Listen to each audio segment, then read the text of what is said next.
네, 감사합니다.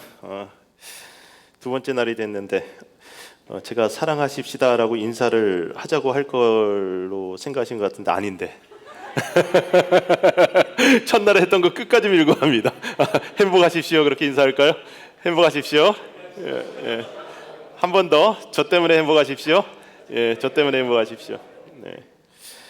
우리 흔히 기도할 때 기도를 어떻게 해야 될지 모르겠다 하시는 분들이 의외로 많아요. 신앙생활 오래 하시면서도 나는 기도하려고 그러면 기도가 막힌다 하시는 분들인데 기도를 되게 단순하게 생각하시면 돼요. 여러분이 이를 생각해 보세요. 죽겠다. 이거 뭡니까? 탄식이에요. 옆사람 친구들한테 만나서 나 죽겠다. 그럼 뭐예요? 이제 그냥 그 속풀이 하는 거예요. 근데 주님 죽겠습니다. 이거 뭐예요? 기도예요. 이게 굉장히 쉽죠. 굉장히 쉬워요. 나 짜증나 미치겠어. 탄식. 친구한테 가서 나 짜증나 미치겠어. 속풀이. 하나님한테 어떻게 해요? 어떻게 해요? 하나님한테는? 기도는? 하나님 짜증나 미치겠어요. 이렇게 쉬워요 기도가. 그러니까 내 속에 있는 걸 그대로 쏟아내기만 하면 되는데 누구한테요? 하나님한테 쏟아내는 거예요. 하나님은 내가 하는 말에 상처받지도 않고 시험받지도 않으세요. 그리고 나를 판단하고 정죄하지 않으십니다. 내 기도가 엉뚱하고 또 말도 안 되는 거라고 하면 하나님이 기도하는 가운데 그 기도를 고쳐주세요.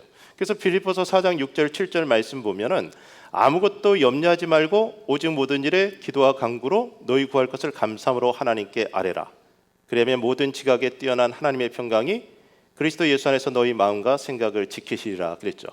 그러니까 염려하지 말고 근심하지 말라고 할 때 염려 근심을 하지 말라고 하면 더 생각나잖아요. 근데 염려하지 말고 근심하지 말라고 할 때 하나님이 우리에게 요구하시는 건 뭐냐면 그 염려거리 근심거리를 감사함으로 하나님께 아뢰라는 겁니다. 이 왜 감사할 수 있어요? 하나님이 그 기도를 듣고 계시기 때문에 또 내가 기도할 때 하나님께서 그 문제를 풀어가시기 때문에 우리는 미리 감사하면서 기도하는 거예요. 그러면은 모든 지각에 뛰어난 하나님의 평강, 모든 것을 다 알고 계시는 하나님의 평강이 그리스도 예수 안에서 우리의 마음과 생각, 마음은 감정이에요 여기서. 그리고 생각을 지키십니다. 그러니까 언제까지 기도해야 됩니까? 라고 묻는 분들에게 제가 드리는 답은 그거예요. 하나님의 평강이 내 마음과 생각을 지배할 때까지.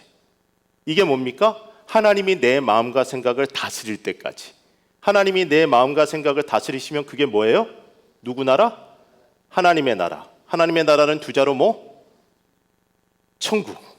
천국이 임하는 거예요. 어떻게 할 때 천국이 임합니까? 내 마음에 들어온 모든 근심, 걱정, 염려, 고통, 아픔, 상처거리들을 하나님 앞에 감사함으로 아뢰을 때 하나님이 그것을 들으시면서 우리가 기도할 때 기도의 내용을 바꿔가기도 하세요. 나는 이쪽으로 가겠다고 하나님한테 부르짖어 기도하는데 하나님이 저쪽으로 가도록 내 기도를 바꿔주시기도 하죠. 어느 순간이 되면 마음에 하나님이 주시는 평강이 임합니다. 그게 응답이에요. 여러분 오늘 말씀 다 듣고 나서 기도하실 때 어렵게 생각하지 마시고 여러분 속에 있는 마음, 하나님 저는 하나님 왜 이 여자를 제 아내로 주셨는지 모르겠어요. 기도잖아요. 근데 이거는 부인이 옆에 있을 때는 그렇게 하면 안 돼요. 좀 떨어져서 홀로 있을 때 그렇게 기도하면 됩니다. 그래서 그렇게 하나님 앞에 마음을 쏟아내는 기도를 드리는 동안 하나님의 나라가 여러분의 마음과 생각을 지배하게 되기를 주의 이름으로 축원합니다. 우리는 누구나 행복을 원하죠. 다 원해요. 근데 각자가 추구하는 그 행복의 내용이 다를지라도 행복의 상태가 정확히 어떤 상태인지 모르는 경우라고 하더라도 그래도 행복하기 원하는 것은 똑같습니다. 우리는 다 행복을 원해요. 근데 무엇이 행복일까? 어떻게 하면 행복해질까라는 이 질문에 대해서 우리가 선뜻 대답을 잘 못하는 것 같아요. 실제적으로 막연하지 않게 실제적으로 행복해지는 방법이 있는 것일까? 어떻게 하면 내가 행복해질까? 우리는 그것에 대해서 어제부터 계속해서 생각해 보고 있습니다. 어떤 이가 부유함을 행복이라고 생각하고 소박한 목표를 세운다고 생각해 보세요. 이 사람은 현금 100만 불과 부동산 3채만 있으면 정말 행복할 거다 생각하고 열심히 살았습니다. 열심히 일했어요. 그런데 아무리 일해도 목표를 달성할 수 없을 것 같아요. 그래서 이 사람은 선택을 해야 돼요. 목표를 수정하기로 했습니다. 그래서 현금 50만 불, 집 한 채. 자, 이 정도는 자기가 성취할 수 있을 것 같다. 그래서 열심히 해갖고 그걸 성취했습니다. 자, 목적을 달성했죠. 이제 행복하겠죠. 어떨 것 같습니까? 여러분은 어때요? 나는 행복할 것 같다 손 들어보세요. 안 행복할 것 같다 손 들어보세요. 이것도 저것도 아니다 손 들어보세요. 이게 행복하죠. 그런데 그 행복이 지속 가능하지 않아요. 다시 또 안 행복해져요. 왜냐하면 욕심이 또 생기거든요. 욕심이 계속 자라나가는 거예요. 제가 어릴 때는 아주 딱딱한 종이로 접어진 딱지 100장이 있으면 진짜 부자였어요. 엄청나게 행복했죠. 그 정도면. 제가 이 얘기를 하면 여러분이 저한테 딱지 100장을 접어다 주면 제가 와 감사합니다 너무 행복합니다 그럴까요? 아니에요. 욕심이 생겼어요. 그걸로는 채워지지 않는 또 다른 욕심들이 생겼죠. 그러니까 우리가 목표를 달성하면 잠시 동안은 행복해요. 한 달, 어쩌면 1년까지도 행복할 수 있습니다. 그런데 그러고는 생각할 겁니다. 내가 그동안 이걸 위해서 내 모든 걸 희생하고 살아왔나? 허무하네? 이런 마음이 드는 거예요. 그래서 다시 더 큰 목표를 세우고 그것을 이뤄내려고 또 열심히 살아가는데 동일한 현상이 반복됩니다. 왜냐하면 내 욕심이 계속해서 자라나기 때문에. 그러니까 우리 인간의 영혼은 하나님으로 이 영혼이 채워지기 전까지는 결코 만족함이 이루어지지 않는, 우리가 그만큼 큰 존재들이라는 거죠. 그러니까 인생 전체를 투자하기 전에 무엇이 진짜 행복인지를 정확히 알고 있어야 됩니다. 이것을 알기 위해 간단하게 한번 테스트해보는 방법이 있는데요. 내가 지금 죽는다는 생각을 한번 해보시는 거예요. 그리고 내가 죽을 때 내 곁에 꼭 있으면 좋겠다 싶은 걸 생각해보는 겁니다. 여러분이 지금 죽는다 생각해보세요.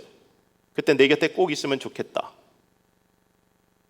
뭐가 있으면 좋을까요? 제가 이런 묵상을 해봤어요. 반복해서 해봤어요. 그랬더니 저는 제가 죽을 때 제가 사랑하는 사람이 제 곁에서 제가 죽어가는 모습을 지켜보면 좋겠다라는 생각이 들더라고요. 마지막 순간까지 나의 심장을 뜨겁게 뛰게 했던 이들이 나의 심장이 식어가는 그 모습을 지켜보고 있는 겁니다. 그리고 저는 그들을 축복하면서 심장의 마지막 비트를 끝내는 거죠. 여러 번 반복해서 생각해봐도 저는 그것이 좋더라고요. 제가 그동안 성취하고 제가 얻어낸 그것들을 보면서 하하하 내가 이렇게 많은 것을 이뤄냈군. 내 어카운트에 잔고가 이만큼 많이 있는데 그러면서 행복할 것 같지 않아요. 사랑하는 사람이 있었으면 좋겠어요. 그러니까 이것저것 다 포기할 수 있어도 저의 행복을 위해서 이거 하나만큼은 끝까지 지켜내야겠다 싶은 게 바로 사랑이더라고요. 사랑. 그러니까 여러분은 어떻습니까? 그러니까 사랑 없이 살아온 인생이 여러분에게 행복이 될까요? 그러니까 여러분이 모아온 재산이 사랑보다 정말 더 가치가 있을까요? 그러니까 젊을수록 지금 한 번 더 깊이 생각해 봐야 되는데 남은 인생을 여러분이 어떻게 투자하느냐에 따라서 실컷 다 살아놓고 참 바보처럼 살아갔다 이런 허무함을 느끼지 않을 수 있다는 겁니다. 우리가 사회적 존재로 태어나죠. 그래서 어려서부터 보호와 돌봄을 받고 인정받고 존중받고 사회적인 존재로 성장해 갑니다. 그러니까 우리 사회는 우리에게 어떻게 해야지 존중받고 어떻게 해야지 사랑받을 수 있는지를 교육해 왔습니다. 그리고 우리는 사회가 요구하는 방식에 맞춰서 돈과 명예와 권력을 얻는 방법을 익히고 예의와 윤리와 법을 배웁니다. 근데 어렸을 때는 공부 열심히 하고 예의 바르게 살면 사랑받을 수 있어요. 그런데 성장하면서 착하고 성실하게 살아도 성공하지 못하면 사랑받지 못하는 현실에 부딪힙니다. 악하게 살면서도 돈 벌고 권력 쟁취하게 되면은 세상 사람들이 존중하고 사랑해 주는 것 같은 그런 현실에 마주하게 되는 거예요. 나도 저렇게 살면은 사람들이 나한테 함부로 하지 않고 나를 존중할 텐데 이런 생각이 들 때가 있어요. 권력을 가져본 사람이 그 맛을 포기하지 못한다고 하죠. 근데 이게 정말 권력이 마약 같은 거래요. 사람들이 자기 앞에서 굽실거리는 모습을 보면 정말 행복해진답니다. 근데 이 행복을 지키기 위해서 권력자들이 다양한 방법과 수단을 동원하게 되는데 이게 잘못 나가게 되면 너무 나가게 되면 악행도 마다하지 않고 하게 됩니다. 이 사람들은 자기가 권력을 잃어버리게 되면 그 순간 더 이상 사랑받을 수 없다, 존중받을 수 없다는 사실을 너무나 잘 알고 있습니다. 그래서 비참해지지 않기 위해서 권력을 지키려고 발버둥 칩니다. 근데 여기서 우리가 알아야 될 것이 행복은요, 행복한 마음은 집착이 시작되는 순간 사라진다는 거예요. 내가 무엇에 집착하기 시작하면 불안해져요. 잃어버릴까 봐. 그래서 하나님이 주신 평강이 사라집니다. 행복하지 않은 거예요. 마약에서 깨어나는 사람들이 경험하게 되는 금단 현상처럼 불안과 허무와 우울증 같은 것이 밀려오게 되는데, 그러면 그럴수록 더욱더 권력에 집착하게 되고 내가 집착하게 되는 그 세상적인 것들을 계속해서 붙들려고 합니다. 이 악순환이 반복되는데, 가지고 있지만 잃어버릴지도 모른다는 불안감이 계속해서 집착을 만들어내게 되고, 그래서 가지고 있는 동안에도 불행해지는 아이러니가 반복되는 거예요. 가졌는데 불행해지는 거예요. 제가 몇 년 전에 한번 우울증을 경험했어요. 저는 좀 낙천적인 사람이라서 우울증하고는 거리가 멀 줄 알았는데 한번 이렇게 탁 어떻게 오더라고요. 근데 그때가 어떤 때냐면 가정적으로는 우리 아이들이 대학을 갔다가 대학을 때려치운 때예요. 그러니까 아주 열받는 때죠. 아침에 우리 리더십 훈련하면서 같이 얘기했는데, 저희 집사람은 좀 목회 좀 잘해주면 안 되겠니? 이런 얘기를 하고 있는 그런 시기. 그런데 그렇다고 해서 뭐가 어려운 건 하나도 없었어요. 성도님들은 너무 잘해주고 계시고, 뭐 팬데믹 막 지나가는 그런 시기였지만 그래도 교회가 어려움 없이 잘 목회 환경도 괜찮았어요. 근데 어느 순간 오더라고요. 근데 그 우울증이 어떤 느낌이었냐면 갑자기 모든 것을 잃어버릴 것 같다는 그 두려움이 생기더라고요. 저한테 너무 친절한 그런 성도님들이 갑자기 저를 배신하고 등 돌리고 저를 향해서 손가락질하는 것 같은 그런 느낌이 막 드는 거예요. 아무런 그런 일이 일어나지 않았는데. 그러니까 제가 가진 것, 현재 제가 가지고 있는 그런 것들을 순식간에 잃어버릴 것 같은 두려움이 온 건데, 그런데 생각해 보니까요, 이런 것들을 제가 집착하고 있더라고요. 사람들에게 사랑받고 싶고 존중받고 싶고 그 사랑을 잃어버리고 싶지 않고 그런 마음이 있는 거예요.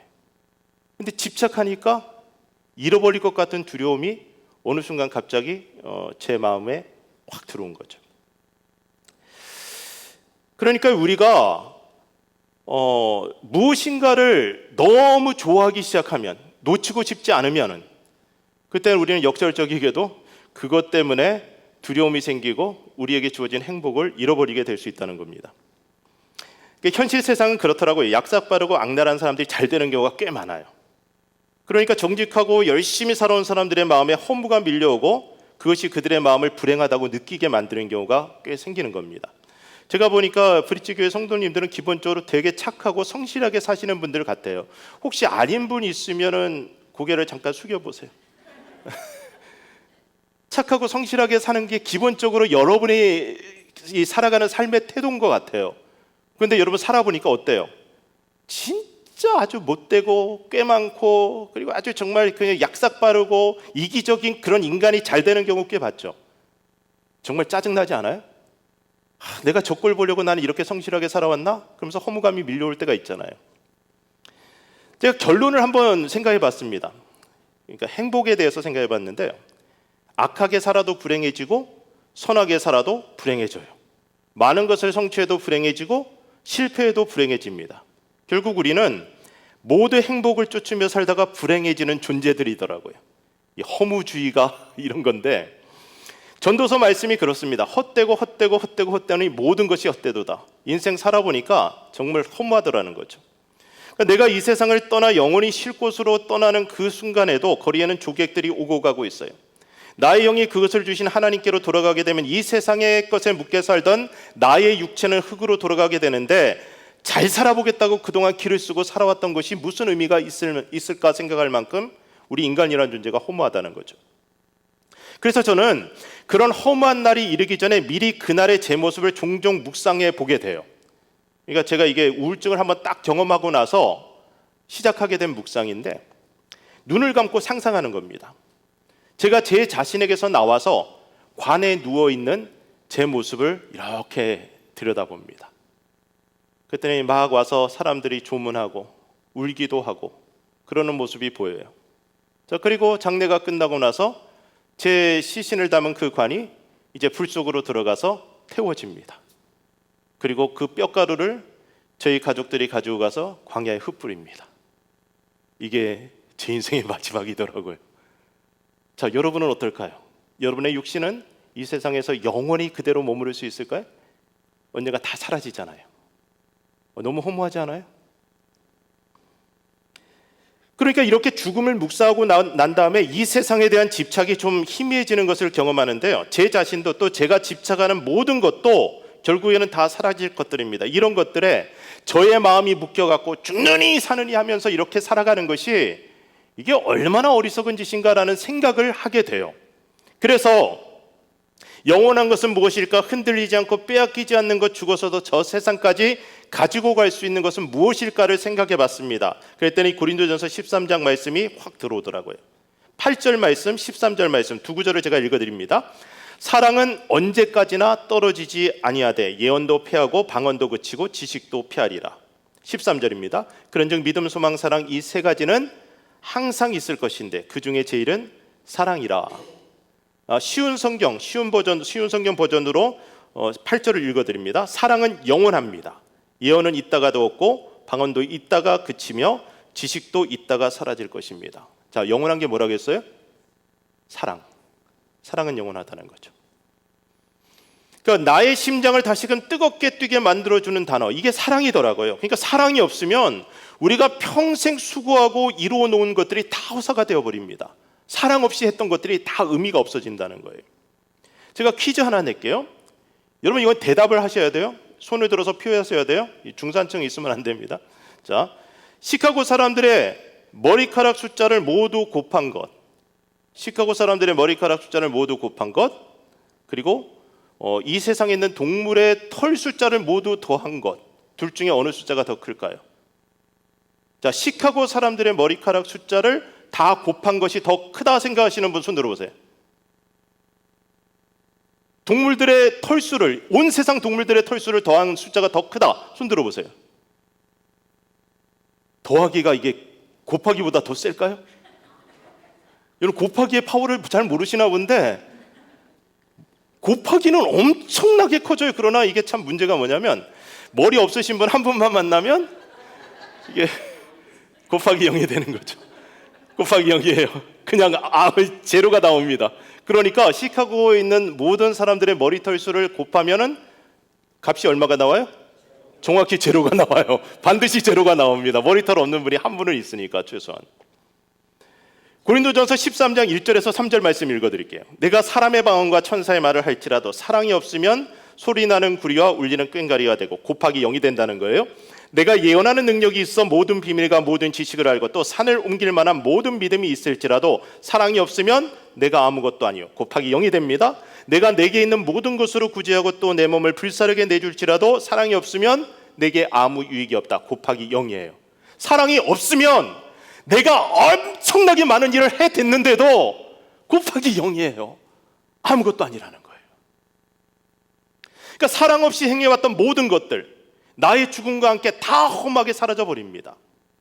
여러분의 예배 생활, 여러분의 헌신과 봉사의 삶, 위대한 믿음과 비전까지도 사랑이 없이 행해진 것이라면 다 쓰레기가 되는 겁니다. 그러니까 내 인생 마지막 순간을 뒤돌아봤을 때 나에게 진정한 행복이 되는 것은 사랑으로 충만했던 순간들, 누군가가 고통받는 내 옆에서 나를 위해 울어주는 그 순간, 평생 잊을 수 없는 순간이 되죠. 내가 누군가를 위해서 내 마음을 다해서 뜨겁게 그를 섬기고자 했던 그 순간, 이런 게 평생 없어지지 않는, 영원까지 이어지는 뜨거운 사랑의 경험들이에요.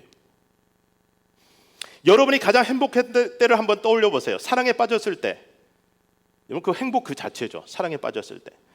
제가 아내와 사랑에 빠졌을 때를 생각해 보면 지금 생각해도 미쳤어요. 제정신이 아니에요. 정말 바보 같은 짓을 했거든요. 저는 그 광장동, 서울의 광장동의 장신대 기숙사에 살고 있었고, 아내는 무학재라고, 저기 무학재를 어디라고 해요? 은평구, 서대문구 그쪽에 살고 있었어요. 그러니까 둘이서 데이트를 하면은, 여러분 남자가 여자 데려다 줘야 되잖아요. 데려다 주는 거죠. 전철 타고 일찌감치, 부모님이 빨리 들어오라고 하시니까 일찌감치 데려다 줘요. 한 9시쯤 데려다 줘요. 집 앞에 갔어요. 그런데 이렇게 들어가서 헤어지면 이제 끝나잖아요. 그래서 거기서 떠들어요. 떠들고 집 앞에서 떠들다가 부모님이 나올 것 같으면 재빨리 또 이제 내려가서 지하철 근처에서 또 얘기해요. 그러면서 간다라고 하다가 이제 아내가, 제 여자친구죠 그때는, 다시 집에 들어가야 되잖아요. 그 지하철역에서 집까지, 아파트까지 혼자 걸어가게 하면 안 되죠, 남자가. 다시 같이 걸어가요. 자, 이렇게 해서 거기서 또 얘기하다가 제가 또 간다 그러면 아내가 또 이게 혼자 보내기 미안하니까 지하철까지 같이 와요. 그럼 지하철까지 오면 또 어떻게 해야 돼요? 혼자 여자를 그 늦은 밤에 걸어가게 하면 안 되잖아요. 또 같이 또 거기를 올라가요. 이렇게 해서 결국 막차가 계속 끊기는 거예요. 9시 일찍 도착했는데 12시 반쯤에 그 막차를 놓쳐갖고 없는 신학생 그 살림에 택시를 타고 광장도까지 가는 거죠. 근데 이걸 얼마나 제가 자주 반복했을까요? 가끔 한 게 아니고 매번 그 짓을 한 거예요. 매번. 미쳤죠? 여러분 이런 경험 안 해보셨어요? 이렇게 뜨겁게 사랑해보시지 않았습니까? 이런 경험들이 제 인생 가운데 있었다는 게 참 저는 감사하더라고요. 물론 지금은 그렇게 안 살아요. 지금까지 그렇게 하면 그건 제정신이 아니고.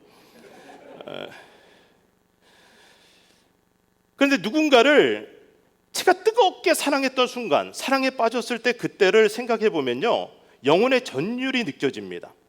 제가 여기서 질문을 하나 드리고 싶은데, 사랑하는 것과 사랑받는 것 중 어떤 것이 여러분에게 더 큰 행복이 될까요? 사랑하는 것과 사랑받는 것. 여기서도 한번 손 들어볼까요? 사랑하는 것 손 들어보세요. 사랑받는 것 손 들어보세요. 이것도 저것도 아니다 손 들어보세요. 그 덩다리 시리즈라고 옛날에 아주 그냥 유치한 그런 유머가 있었는데, 덩다리가 교회를 다녔대요. 교회 갔더니 교회에서 많이 드리는 찬양이 있잖아요. 새 가족이 오면 부르는 찬양이 있어요. 당신은 사랑받기 위해 태어난 사람. 그래서 그 찬양을 듣고 너무 기분이 좋았죠. 너무 좋아졌어요. 그런데 교회에서 성경 공부하는데 귀신을 만나면은 찬양을 하면 귀신이 떠나간다. 그런 말씀을 들었어요. 근데 이제 밤길을 걸어가는데 귀신이 딱 나타난 거예요. 그래서 덩다리가 알고 있는 찬양이 뭐예요? 이 하나밖에 없었어요. 당신은 사랑받기 위해 태어난 사람. 이걸 불렀다고 하는데, 근데 이 찬양이 많은 기독교인들에게 좀 혼란을 주는 것 같아요. 우리가 사랑받기 위해 태어난 존재라는 거 우리 알아요. 저도 그렇게 생각해요. 그런데 나는 사랑받기 위해 태어난 존재인데 사랑받지 못할 때 너무나 화가 나요. 너무나 화가 나요. 그러니까 사랑하는 것과 사랑받는 것 중 어떤 것이 더 큰 행복이 될까? 제 경험으로는요, 사랑하는 것이더라고요. 저만 그런 것이 아니고 많은 영성가들이 한결같이 그런 고백을 했고요. 예수님의 고백도 그랬습니다. 그러니까 예수님은 우리에게 사랑받아서 행복한 것이 아니고 그분이 우리를 사랑하셔서 행복하셨어요. 그래서 마지막 피 한 방울까지 십자가에서 흘려주신 거예요. 사랑하기 위해서. 그러니까 그분의 십자가 죽음은 우리를 사랑한 결과였고, 그렇게 아낌없이 주셨던 이유는 그것이 예수님의 행복이었기 때문이죠. 그러니까 사랑을 받는 것이 더 큰 행복이었다면 주님은 당신의 생명을 주시는 대신에 우리를 어떻게든지 당신을 사랑하도록 만드셨을 거예요. 그러니까 우리의 사랑이 자주 실패를 경험하는 이유는 우리가 사랑하는 것보다 사랑받는 것에서 더 큰 행복을 추구하기 때문에 그런 것 같습니다. 그러니까 우리가 사랑을 받으려면 정말 많은 노력을 해야 됩니다. 앞에서 언급했듯이 사회가 만들어 놓은 질서 안에서 존중받고 사랑받기 위해서 우리는 남들보다 더 성공한 사람이 되어야 합니다. 거기에다가 외모도 예뻐야 되고요, 예의도 발라야 되고, 돈도 잘 써야 되고, 기꺼이 헌신하고 섬겨야 됩니다. 문제는 이렇게 애를 써서 살아왔는데 사랑받지 못할 때, 사랑이 떠나갈 때, 그때 정말 비참해지는 거죠. 그러니까 사랑받고자 하는 욕망은 그것이 성취되지 못했을 때 우리를 비참하게 만듭니다. 그리고 그것을 가진 후에도 계속해서 사랑받지 못할지도 모른다는 불안감 때문에, 그 사랑을 빼앗길 것 같다는 불안감 때문에 사랑이 나를 떠나갈 때, 다시 말해서 배신당하게 될 때 더욱더 비참해지게 되는 거죠. 그래서 사랑받고자 하는 욕구가 우리의 행복을 위협합니다.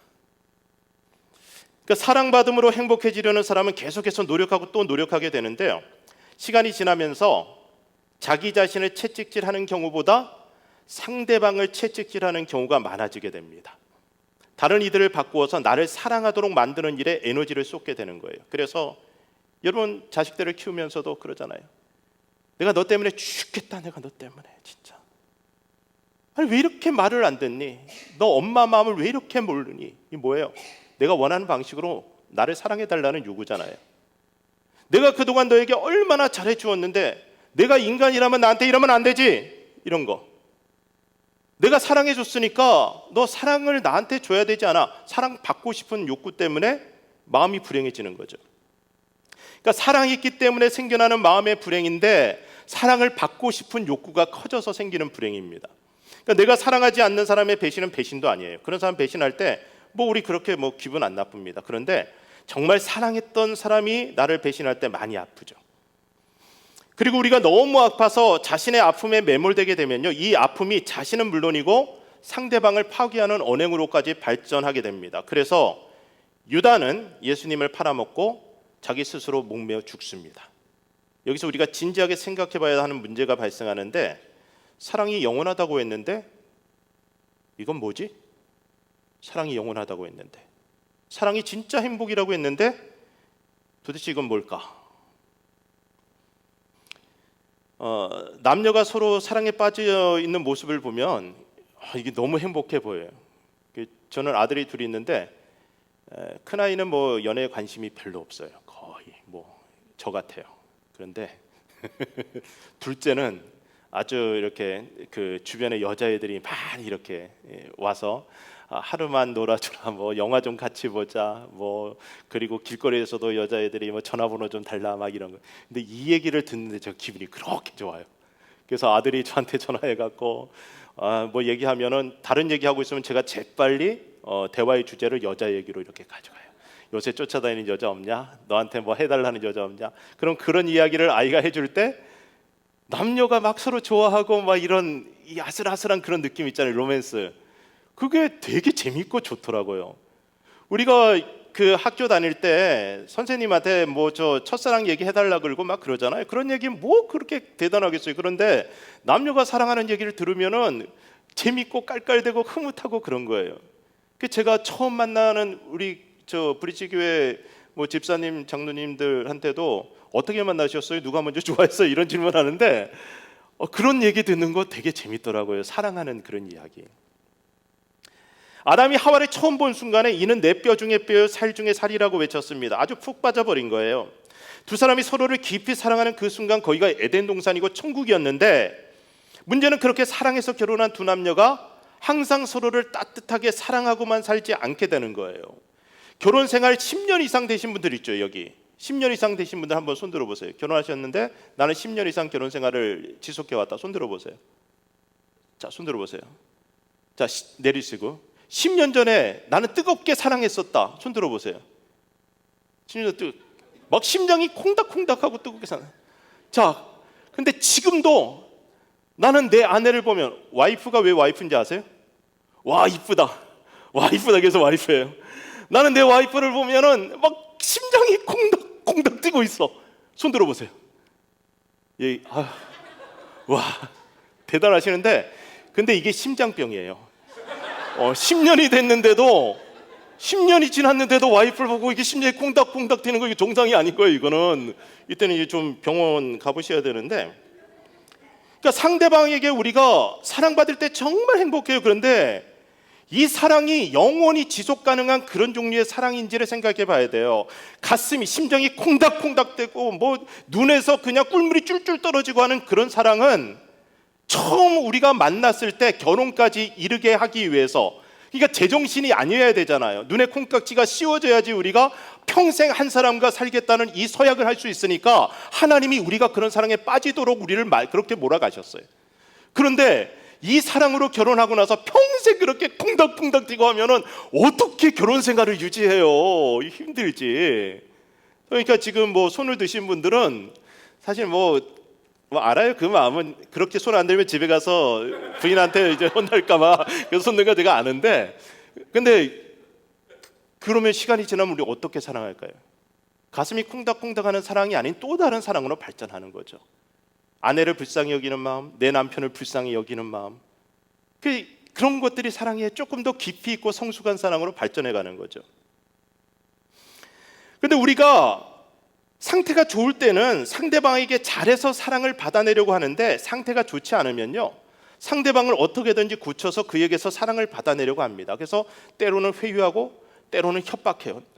나 밥 안 해줄 거야, 뭐 이런 거 막 그러면서 어떻게든지 상대방에서 사랑을 받아내기 위해서 내가 무엇인가를 자꾸 하려고 해요. 이게 어리석은 우리의 자화상인데, 상대방의 사랑에 기댄 나의 행복은 상대방이 계속해서 사랑해 줄 때만, 사랑을 표현해 줄 때만 누릴 수 있는 행복입니다. 그래서 사랑하면서도 마음이 너무 피곤한 거예요. 마음이 계속 피곤해요. 이것이 우리가 사랑을 받음으로 행복해지려고 할 때 일어나는 일반적인 상황인데, 이런 태도의 문제는 나의 행복을 다른 이들의 손에 맡기고 그들의 반응에 따라 행복해지고 비참해지기를 반복하기 때문에 평안함이 없다는 거죠. 인기를 먹고 사는 연예인처럼 사랑에 빠진 우리도 상대방의 사랑에 굶주리게 되면, 집착하게 되면은 그러면 행복하지 않다는 겁니다. 행복한 것 같은데 불안해요. 저 사람이 나를 계속 사랑해 줘야 되는데 그러면 나는 어떻게 저 사람을 대해야 될까? 저도 목사로서 그랬어요. 우리 성도들이 저를 사랑해 주는데, 저를 존중해 주는데 이게 계속 지속 가능한 걸까? 저분들이 내가 진짜 어떤 사람이란 걸 알면은 나를 계속해서 사랑할 수 있을까? 그런 두려움들이 있는 거예요. 있는 그대로의 내 모습을 그대로 사랑해 주는 사람이 과연 이 중에 몇 명이나 될까 생각하니까 불안한 거예요. 그래서 저는 우울증이 왔어요. 불안하더라고요. 그런 가운데 제가 2년 전에 한 달간 혼자서 선교지에 머물면서 안식월의 시간을 가졌는데 고독을 씹는 기회를 가졌습니다. 그 기간에 깊이 깨닫게 된 것이 이것입니다. 제가 결론적으로 이렇게 메모를 해놨어요. 제가 노트를 했는데 이렇게 적어놨습니다. 나는 사랑할 때 행복해지고 사랑하면서 누리는 행복은 누구도 빼앗을 수 없는 참 행복이다. 그리고 내게는 내가 사랑하는 이의 반응에 상관없이 한결같이 사랑할 수 있는 능력이 주어졌다. 하나님이 사랑이듯 그분의 자녀된 나도 사랑이다. 그래서 나의 선택은 언제나 사랑이다. 이게 결론이었어요. 제가 놀라운 걸 깨달았는데, 제가 밑바닥에 내려가 보니까 제 속에 어떤 조건과도 상관없이 사랑할 수 있는 능력이 이미 주어져 있더라고요, 저에게. 그러니까 나는 사랑할 수 있는 거예요. 정말 원수 같은 사람도 사랑할 수 있는 능력이 내게 있더라고요. 그런데 내가 사랑받고자 하는 욕구가 자꾸 커지면은 내 속에 있는 조건 없이 사랑할 수 있는 이 능력을 내가 잊고 살아가게 돼요. 그래서 계속해서 사랑받고 싶어서 그것에 집착하다 보니까 마음의 평안이 없고 사랑할 수 있는 능력은 점점 약화되는 거죠. 예수님이 그렇게 친히 말씀하신 바 주는 것이 받는 것보다 더 복되다고 했죠. 그러니까 예수님은 우리에게 사랑받으라고 명령하시지 않았고요. 오늘 성경 본문이 뭡니까? 사랑하라고 명령하시는 거예요. 사랑받으라고 명령하시지 않았어요. 중요한 건 사랑받는 건 나의 선택이 아닌데 사랑하는 건 언제나 나의 선택이라는 겁니다. 그러니까 내가 아무리 최선을 다한다고 해도 나를 사랑하고 말고는 상대방의 선택인데요. 그 선택에 따라서 내 마음이 왔다 갔다 하면 내 마음이 다른 사람에 의해서 구속된 상태가 됩니다. 인간의 멍에를 메고 주님의 멍에를 맬 수 없는 세상의 종이 되는 상태로 살아가는 거죠. 그러니까 주님은 그렇게 사랑받기 위해서 마음 가득 수고하고 무거운 짐진 우리를 당신에게 부르시면서 우리의 마음에 쉼을 주시겠다고 약속하십니다. 마태복음 11장 28절에서 30절 한번 같이 읽어볼까요? 마태복음 11장 28절로 30절 말씀. 자, 우리 찾으신 분들은 같이 읽도록 하겠습니다. 같이 읽습니다. 수고하고 무거운 짐진 자들아 다 내게로 오라. 내가 너희를 쉬게 하리라. 나는 마음이 온유하고 겸손하니 나의 멍에를 메고 내게 배우라. 그리하면 너희 마음이 쉼을 얻으리니 이는 내 멍에는 쉽고 내 짐은 가벼움이라 하시니라. 자, 우리가 이 진리를 알면요 마음의 평강이 찾아옵니다. 그러니까 주님의 멍에만 메고 주님의 멍에를 메고 사는 사람은 주님의 마음에만 영향을 받는데요. 여러분 사람들은 얼마나 변덕이 심합니까? 그러니까 제가 살면서 배신당한 경험들, 크게 배신당한 경험들이 몇 번 있는데 여기서 제가 아까 말씀드렸잖아요. 우리가 배신당한 경험은 어떨 때 배신당했다고 느껴지냐면 내가 마음을 당해 사랑했던 사람으로부터 배신당할 때 배신당한 경험으로 느껴져요. 그러니까 마음을 다해서 사랑했는데 진심으로 사랑했는데 근데 배신을 당했어요. 그때 너무 고통스럽잖아요.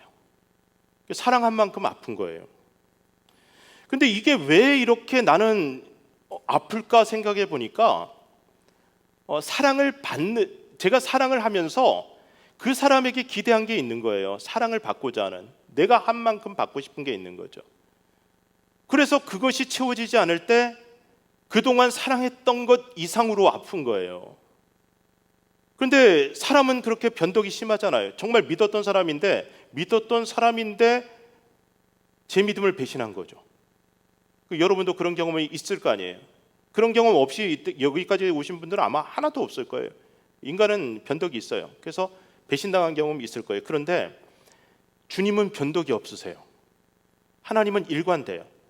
하나님이 우리에게 계시하신 성경 말씀도 하나님의 성품을 일관되게 표현해 주세요. 그래서 우리가 하나님이 우리에게 말씀하신 그 방식대로 하나님을 따라가면은, 하나님을 사랑하고 섬기면은 언제든지 하나님은 우리를 사랑해 주시는 거죠. 굳이 하나님께 사랑받을 기대를 하지 않아도 우리는 하나님이 기뻐하시는 방식으로 사랑하고 살아가면 우리가 사랑하는 것 이상으로 넘치는 사랑을 우리에게 주십니다. 그런데 세상의 비위는 맞추기가 정말 힘들어요. 정말 힘들어요. 그래서 사람들은 잘 삐지잖아요. 목사들이 흔히 경험하는 그 삐짐 중에, 목사님 나한테 인사 안 했어, 이렇게 삐지는 분들 꽤 많아요. 보통 평범한 목사들은요, 일부러 보고 인사 안 하는 목사가 한 명도 없어요. 그런 목사들 없어요. 거의 없어요.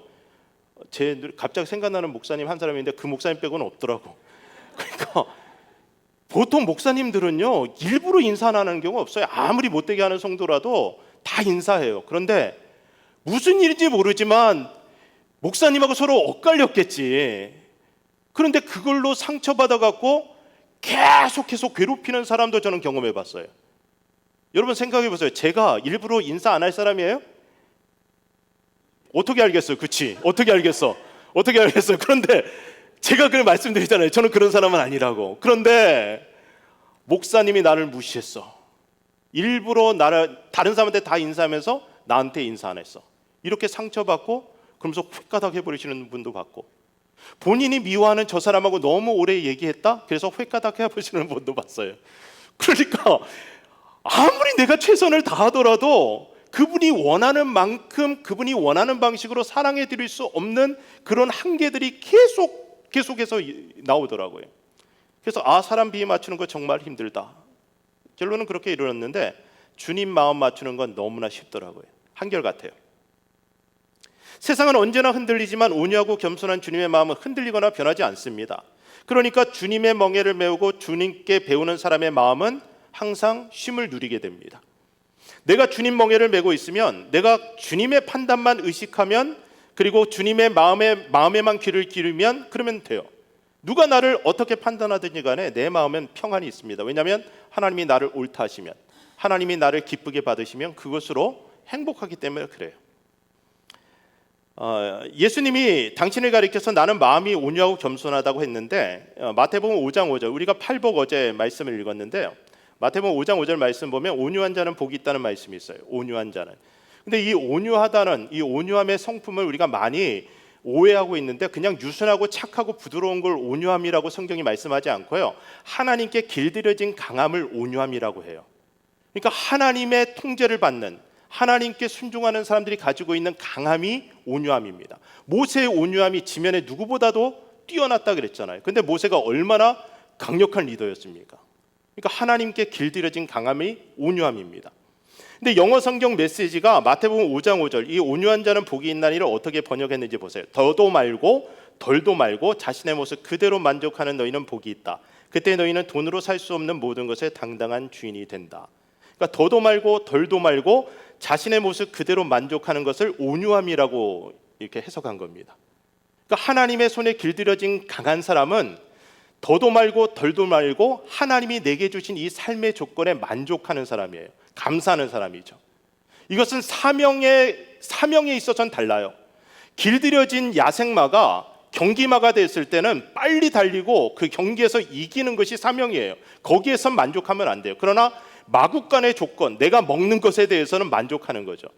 그러니까 온유한 사람은 어떤 사람인가? 자, 여러분에게 적용해 보세요. 더도 말고 덜도 말고 자기 자신의 모습으로 만족하는 사람. 여러분 아침에 일어나서 거울을 봤어요. 그럴 때 와, 진짜 멋있다. 온유한 사람.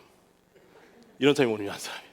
더도 말고 덜도 말고 하나님이 주신 그 모습 그대로 만족할 수 있는 사람. 내 아내를 보는데 와, 이쁘다. 온유한 사람. 이런 게 온유한 사람이죠. 자, 혹시 요즘에 늙어가는 여러분의 모습을 보면서 짜증나, 이 온유함을 잃어버리고 있는 거예요. 이게 온유함을 잃어버리는 겁니다. 우리가 죄에 종된 상태에 있었을 때는요, 우리 마음이 속박되어서 사랑을 선택할 자유가 없었어요. 그런데 구원받고 나서 진리 안에서 자유케 된 우리의 마음은 언제나 모든 상황에서 사랑을 선택할 수 있는 능력을 갖게 되었습니다. 갈라디아서 5장 1절은 이렇게 말씀합니다. 그리스도께서 우리를 자유롭게 하려고 자유를 주셨으니 그러므로 굳건하게 서서 다시는 종의 멍에를 매지 말라. 6절 말씀, 그리스도 예수 안에서는 할례나 무할례나 효력이 없으되 사랑으로서 역사하는 믿음뿐이니라. 그러니까 종의 상태에서 우리는 해야 한다는 부담감을 가지고 살아가는데, 자유자가 되면요, 주님의 멍에를 메고 주님의 마음을 의식하고 은혜 가운데 사랑을 선택할 수 있는 자유를 누리게 됩니다. 하나님은 우리에게 강제로 사랑을 주시지 않아요.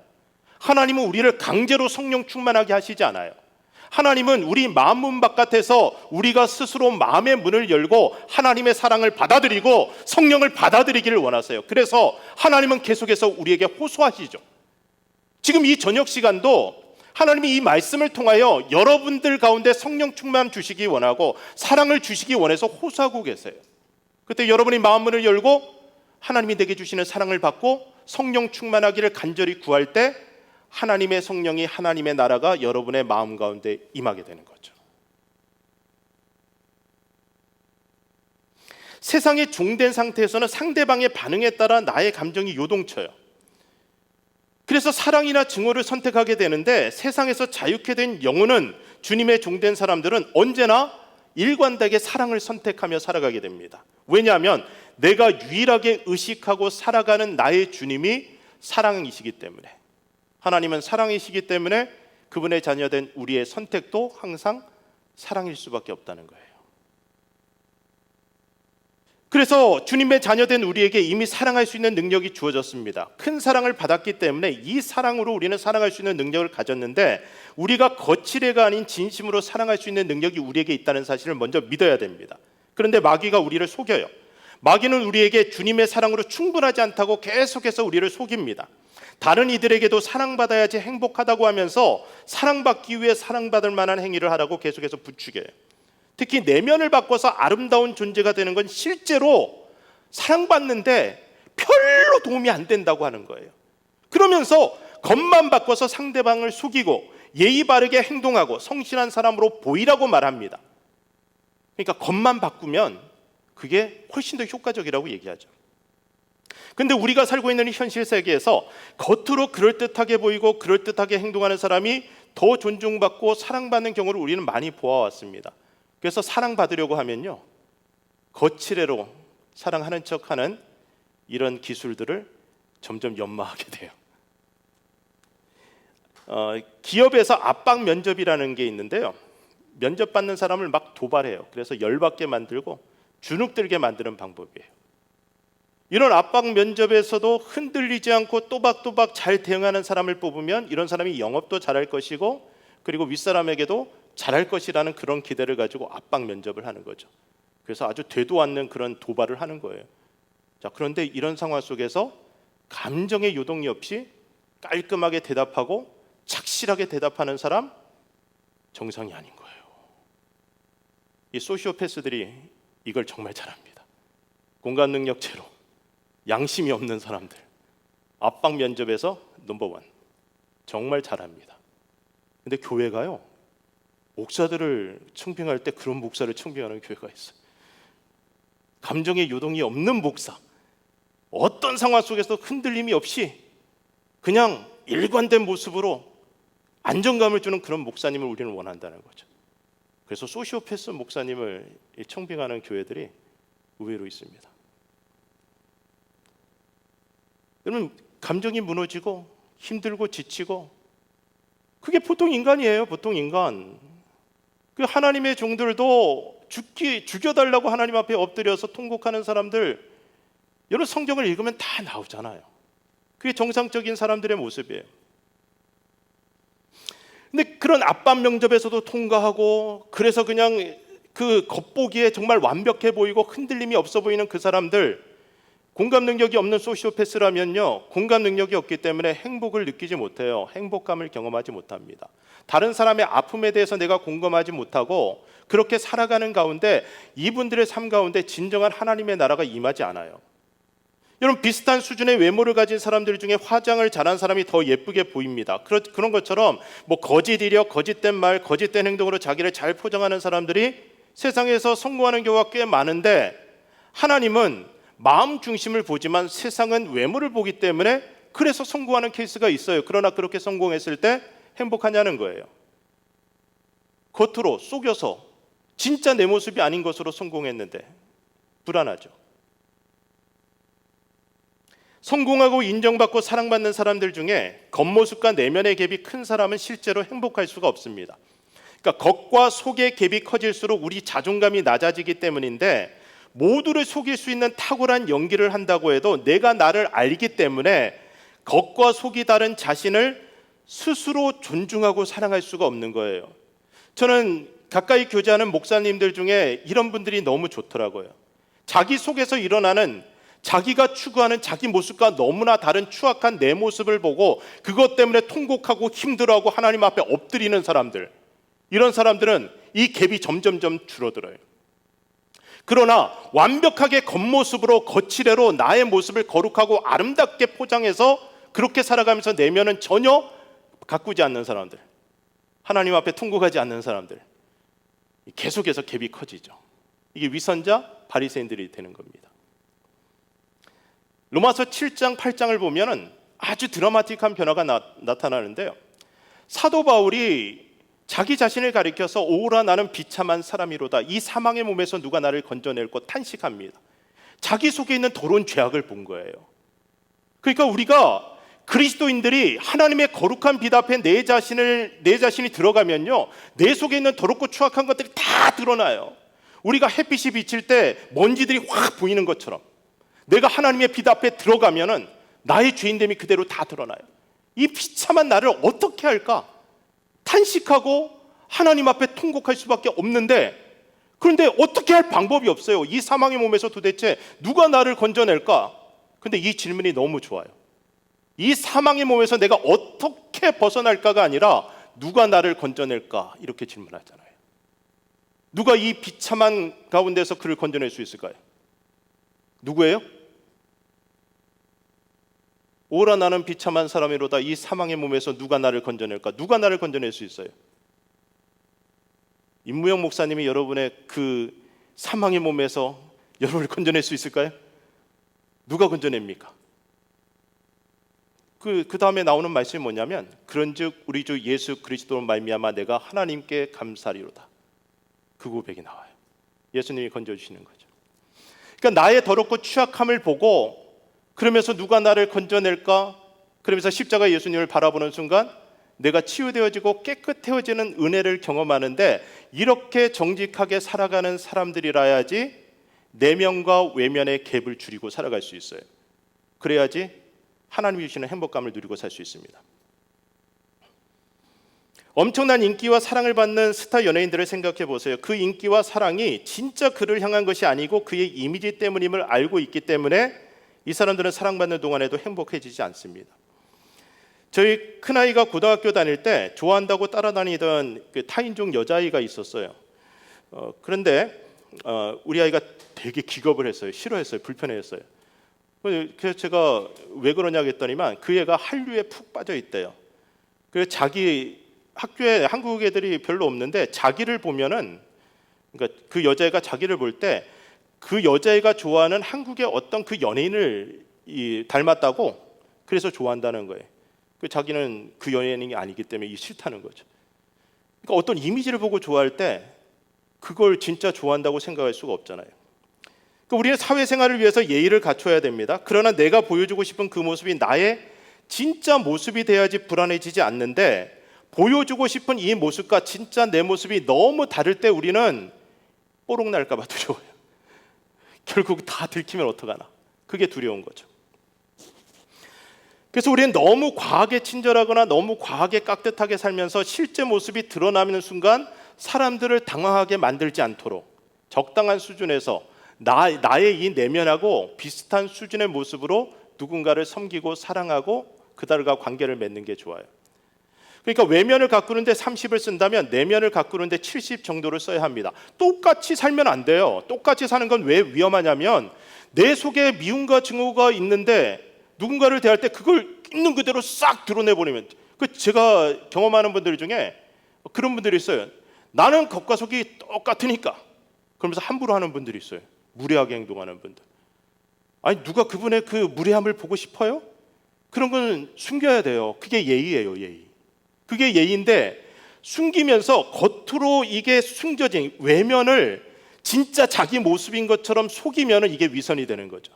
그러니까 나는 이런 모습으로 살아가고 싶어 하면서 내면을 계속해서 바꿔가야 되는데, 어떻게 바꿔가야 되냐? 그리스도의 십자가 앞에 이 죄된 모습을 드러내고 추악한 모습을 드러내고 주님으로 나를 씻어주시게, 그래서 깨끗해진 모습으로 하나님 앞에서 성장해가는 것을 추구하는 것이 우리가 진짜로 성숙해가는 모습이라는 거죠. 마귀는 우리에게 성공해서 세상의 사랑을 받으라고 부추기는데요, 여러분, 이게 진짜 사랑 아니잖아요. 진짜 존중이 아니죠. 사도 바울의 고백 가운데 갈라디아서 1장 10절에 이런 고백이 있습니다. 내가 사람들에게 좋게 하랴 하나님께 좋게 하랴, 사람들에게 기쁨을 구하랴 내가 지금까지 사람들의 기쁨을 구하였다면 그리스도의 종이 아니니라. 그러니까 그리스도의 종된 사람은 하나님이 기뻐하시는 일이면 기꺼이 불 속이라도 들어갑니다. 세상에 집착하지 않는 자유자로 살게 돼요. 그러니까 우리가 누구에게 기쁨을 구하느냐, 사람에게 기쁨을 구하면 계속해서 불안해집니다. 사람의 종, 세상의 종이 되는 거죠. 그러나 그리스도의 종은 그리스도의 기쁨을 구하기 때문에 절대로 우리를 실망시키지 않는 그리스도의 사랑으로 인해 날마다 안정되고 평안한 행복을 누릴 수 있는 겁니다. 자, 우리는 사랑받을 때보다 사랑할 때 행복해지도록 창조되었다라고 지금 말씀을 들었는데, 사랑받는 건 내 선택이 아니라고 하더라도 사랑하는 건 언제나 나의 선택입니다. 그가 어떻든지 간에 사랑의 하나님을 아버지로 섬기는 우리는 언제나 사랑을 선택할 수 있어요. 먼저 사랑할 수 있고 다시 또 사랑할 수 있습니다. 우리는 그렇게 사랑할 수 있도록 이미 충분한 사랑을 받았고, 그래서 우리에게는 사랑할 힘이 있습니다.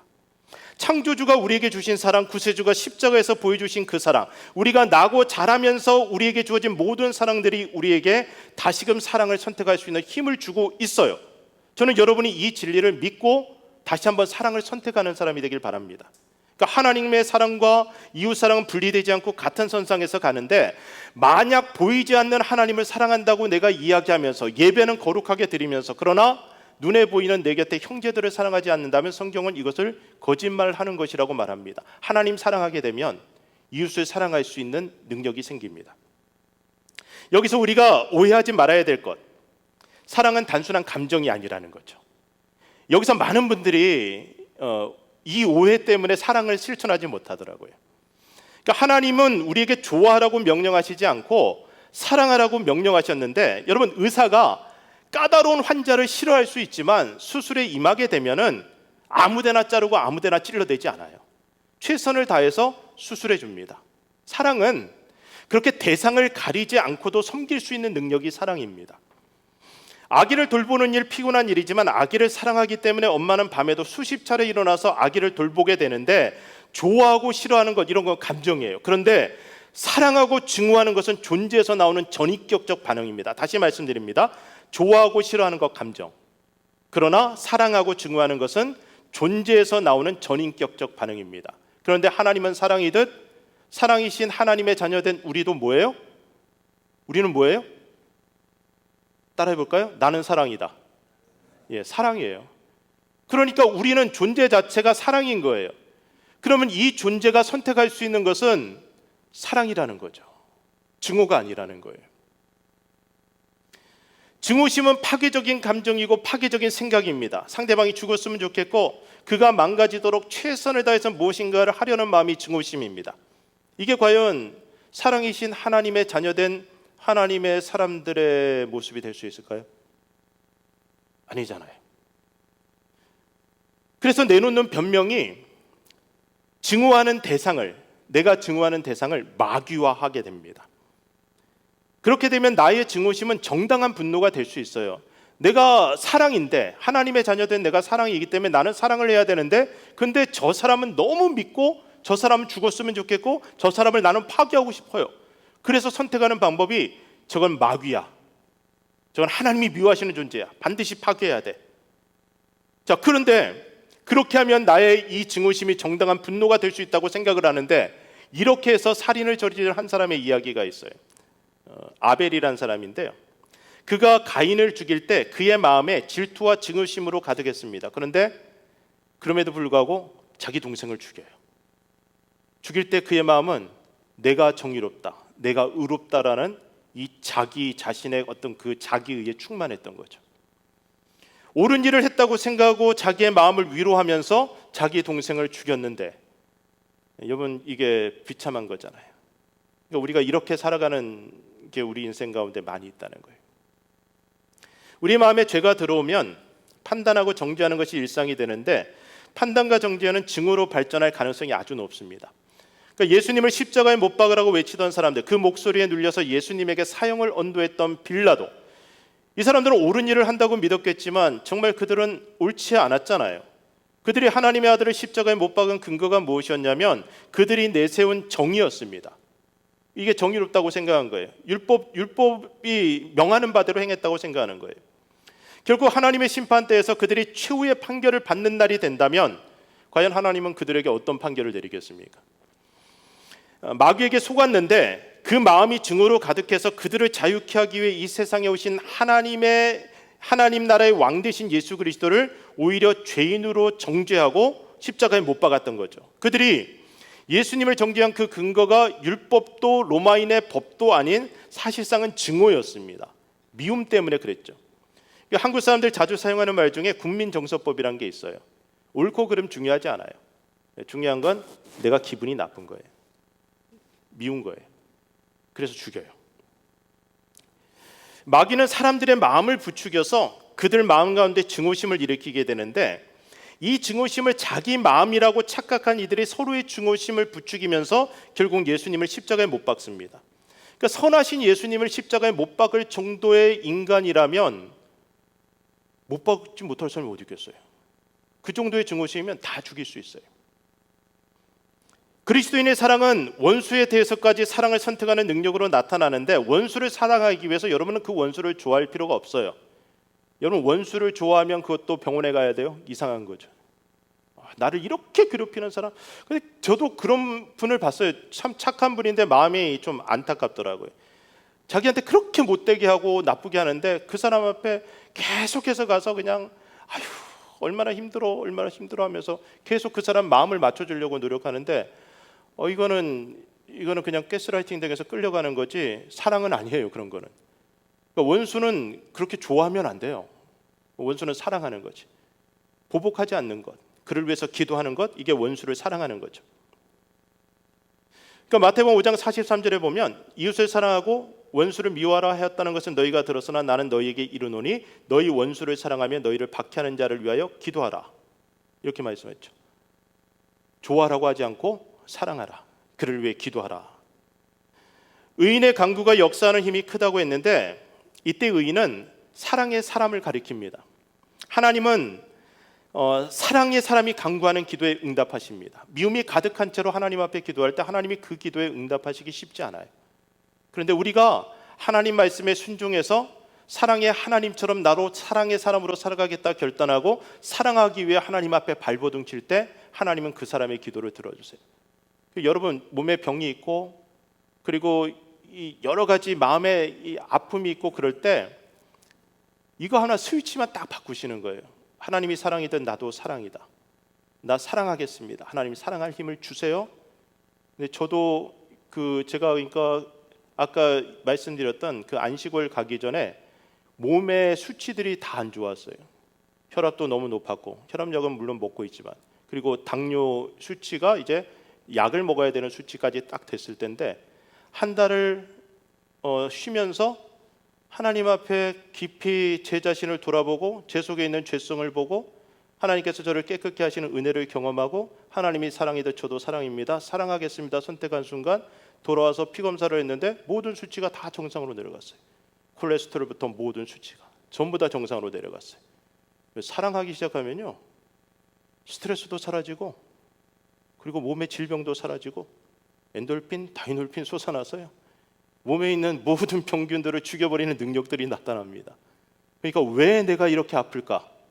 한번 사랑을 선택해 보세요. 미움을 버리고 사랑을 선택해 보세요. 그러니까 내가 미움받는 건 어쩔 수 없어도 미워하고 있다면 회개하고 다시 사랑하기로 선택하는 겁니다. 근데 정말 감사한 것은 우리 그리스도인들에게요, 사랑하기로 선택한 그 순간 사랑할 수 있는 능력이 우리 속에서 솟아난다는 거예요. 이건 속눈썹 치고 한번 트라이 해보세요. 하나님 사랑하겠습니다. 결단하는 순간 우리 속에 사랑할 능력이 생기는 거죠. 여러분 어릴 때 얼음땡 그런 거 해보셨습니까? 얼음땡 놀이 해보셨어요? 그러니까 양편이 나눠갖고 이쪽 도망치면은 이게 술래들은 막 쫓아다니면서 잡는 거잖아요. 근데 막 잡으려고 할 때 얼음 이렇게 하는 거죠. 그러면 안 움직이면은 이걸 못 잡는 거예요. 이 얼음 하고 있으면은 자기 편 사람이 또 도망다니다 와갖고 땡 하면 그때 다시 또 움직일 수 있는 거예요. 근데 제가 이걸 제 영성에 적용해 보니까 여기에 은혜가 있더라고요. 마음속에 온갖 생각이 일어나고 온갖 감정이 올라올 때 그냥 얼음하는 거예요. 다 얼려버리는 거예요. 제가 판단하는 것도 얼려버리고 옳다 그러다 다 얼려버리고요. 그리고 제 느낌이나 이런 것들도 다 부인해버려요. 얼려버려요. 그냥 얼음해버립니다. 아무 생각도 하지 않고 아무것도 내 판단들을 그냥 드러내지 않고 누구하고도 대화하지 않고 그렇게 한 달이고 두 달이고 지내는 거죠. 언제까지?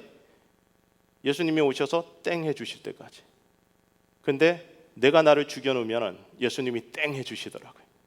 그때 우리 속에서 사랑이 확 올라와요. 엔돌핀이 올라와요. 로마서 12장 말씀 보면 그러므로 형제들아 내가 하나님의 자비하심으로 너희를 권하노니 너희 몸을 하나님이 기뻐하시는 거룩한 산제사로 드리라 했어요. 어제도 말씀 나눴죠. 우리 몸을 하나님이 기뻐하시는 거룩한 산제사로 드려라. 내 생각, 감정, 의지를 죽여서 하나님이 기뻐하시는 제물로 하나님 앞에 올려드리는 겁니다. 그러니까 나는 죽었어요. 이 예배 자리에서 여러분 다 죽은 거예요. 여러분 생각 없어요. 여러분 감정 없어요. 뭘 해야겠다는 의지 없어요. 그래야지 제물이 되잖아요. 그렇게 죽여서 하나님 앞에 올려드리면 너희는 이 세대를 본받지 말고 오직 마음을 새롭게 함으로 변화를 받아 하나님의 선하시고 기뻐하시고 온전하신 뜻이 무엇인지 분별하도록 하라.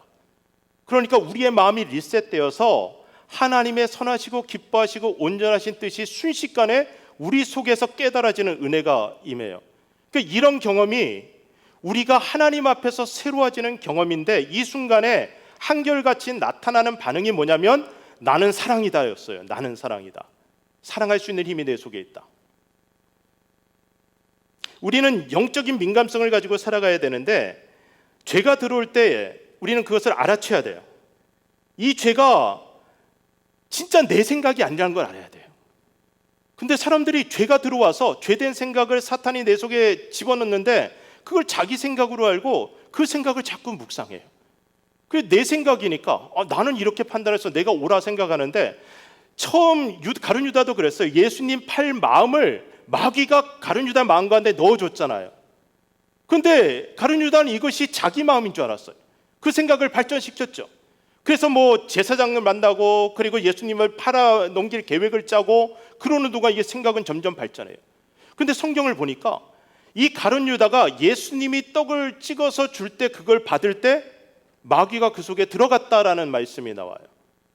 그러니까 마귀가 넣어준 생각을 가지고 그 생각을 묵상하고 발전하는 동안 어느 순간이 되니까 마귀가 그의 마음속에 들어가 그를 완전히 지배해버리는 거죠. 사실 그의 생각이 아니었던 거예요.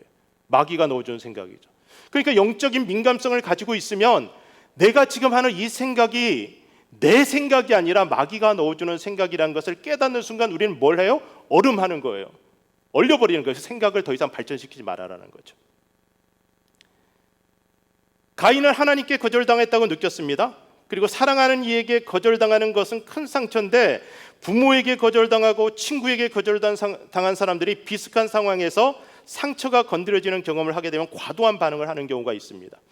실제로는 거절당한 것이 아니에요. 그런데 거절당했다고 느끼고 상대방을 강하게 밀어내게 됩니다. 결혼을 앞두고 도망치는 사람이 있어요. 사랑의 결실을 맺기 직전인데 자기가 버림받을지도 모른다는 생각으로 미리 상대방을 거절해버리는 겁니다. 이게 방어 기전인데요. 아까 말씀드렸던 그거 비슷해요.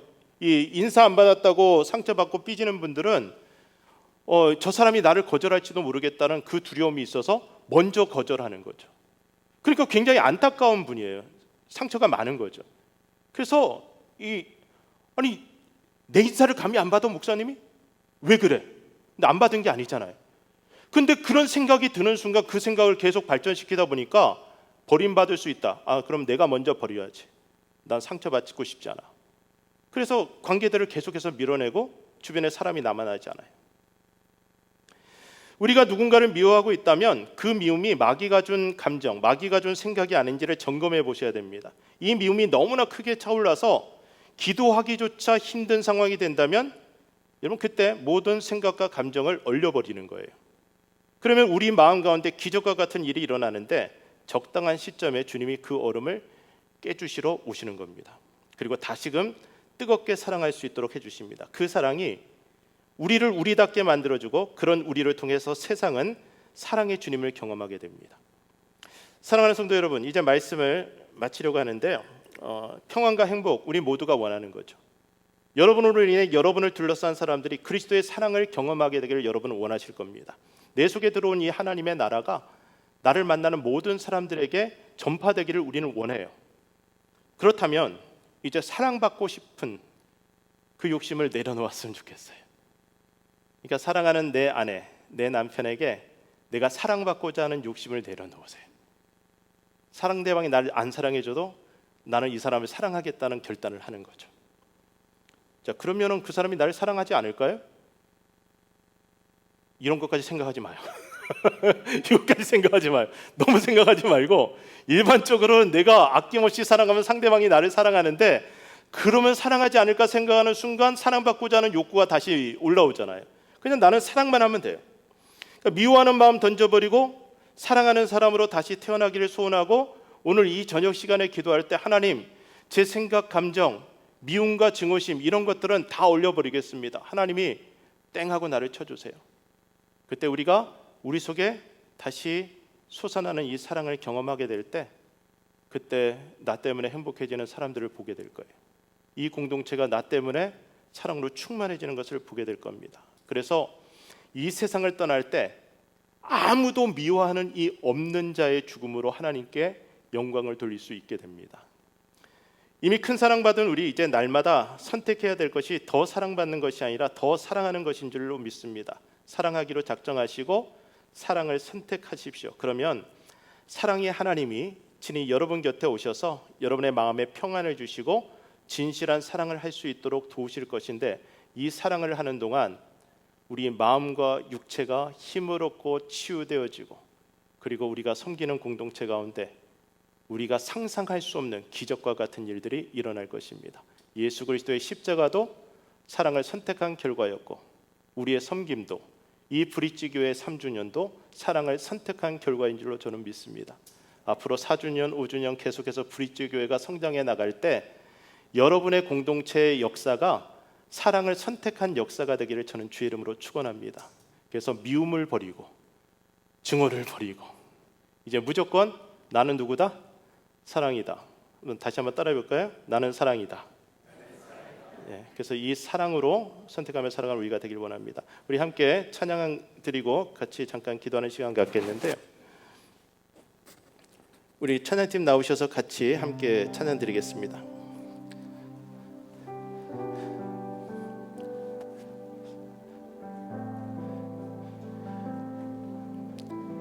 성령님은 강제로 우리를 충만하게 하시지 않습니다. 우리가 하나님을 모셔드려야 되는데 마음을 열고 성령님 내 마음 가운데 임하여 주시옵소서. 나를 충만하게 하여 주시옵소서. 하나님 벼랑 끝에 서서 하나님의 은혜를 사모합니다. 하나님 감당할 수 없는 내 속에 있는 이 미움, 내 속에 있는 이 증오심을 지금 성령님이 임하셔서 깨끗하게 제하여 주시고 다시 제가 하나님이 사랑이다 사랑의 사람으로 주 앞에 서게 하여 주시옵소서. 성령님 내 영혼을 가득 채워 주시옵소서. 우리 이 마음을 가지고 이 찬양 함께 드리겠습니다.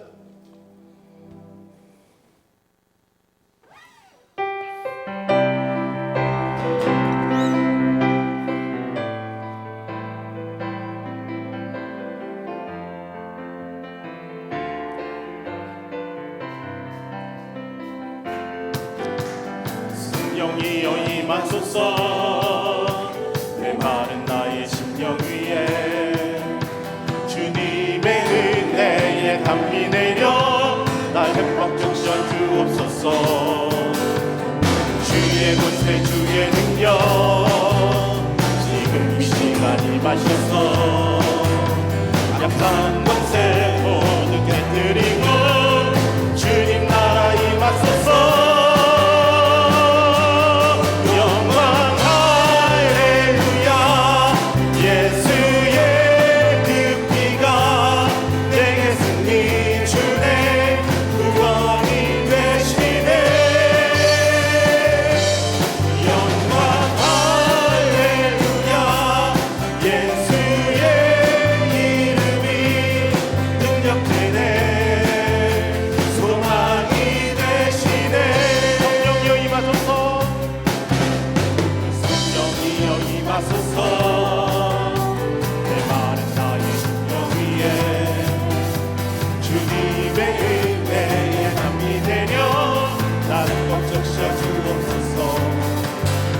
이제 주의 능력 지금 이 시간 임하셨어.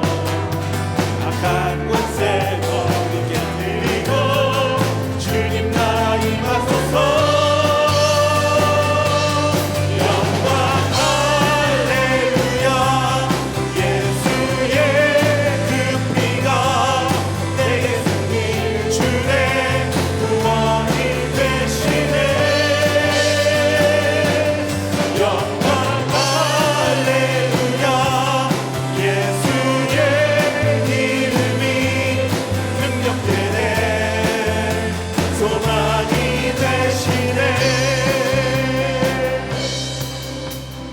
복음은 우리가 할 수 없는 것들을 할 수 있게 하시는 하나님의 능력입니다. 오늘 우리가 성령이 우리 가운데 임하실 때 우리가 그동안 발버둥치고 변화되려고 노력했던 것, 안 되는 것들이 오늘 우리 속에서 되어지는 능력이 경험되어질 것입니다. 하나님 앞에 간절히 구합시다. 성령님, 내 마음 가운데 임하여 주시어서 내 속에 있는 미움과 증오심 깨끗이 태워주시고 사랑이신 하나님을 섬기는 내가 다시 사랑이란 사실을 깨닫고 하나님 앞에서 사랑의 사람으로 살아가게 하여 주시옵소서. 성령님, 내 마음 가운데 임재하여 주시옵소서. 우리 간절한 마음을 가지고 하나님 앞에 간절히 부르시어 기도하겠습니다. 좋으신 아버지 하나님, 성령 하나님, 오늘 우리 가운데 역사하여 주시되 오늘 우리의 가슴 가운데, 우리의 마음 가운데 뜨겁게 임재하여 주시옵소서. 하나님, 오늘 우리가 하나님 앞에서 다시 태어나기를 원하오니 사랑의 사람으로 다시 태어날 수 있도록 성령 하나님, 우리 가운데 역사하여 주시옵소서. 하나님, 우리의 마음과 생각과 의지들이 오늘 철저하게 깨끗하게 죽여져서 하나님의 제단 위에 올랐으니 어머니, 우리를 철저히 죽이시옵소서. 다시 죽이시고 또 죽이시되 오늘 우리가 그리스도와 함께 다시 거듭나게 하여 주시옵소서. 내가 그리스도와 함께 십자가에 못 박히다니 그런 정죄는 내가 산 것이 아니오 오직 내 안에 그리스도께서 사신 것이라. 이제 내가 육체 가운데 사는 것은 나를 사랑하사 나를 위하여 자기 몸을 하나님 아들을 믿는 믿음 안에 사는 것이라 말씀하시오. 하나님, 오늘 우리가 그리스도와 함께 십자가에 못 박힌 자들이 다시 죽어지고 다시 살아나지는 능력을 이 저녁 하나님 앞에 우리가 온전히 들어지 가운데 경험하게 하여 주시옵소서. 하나님, 우리 가운데 육신의 질병과 많은 상처와 아픔들로 인하여 괴로워하는 이들이 있습니다. 주여, 우리를 일으켜주시고 살려주시는 아버지, 우리의 마음 가운데 다시 한번 사랑이 일어나서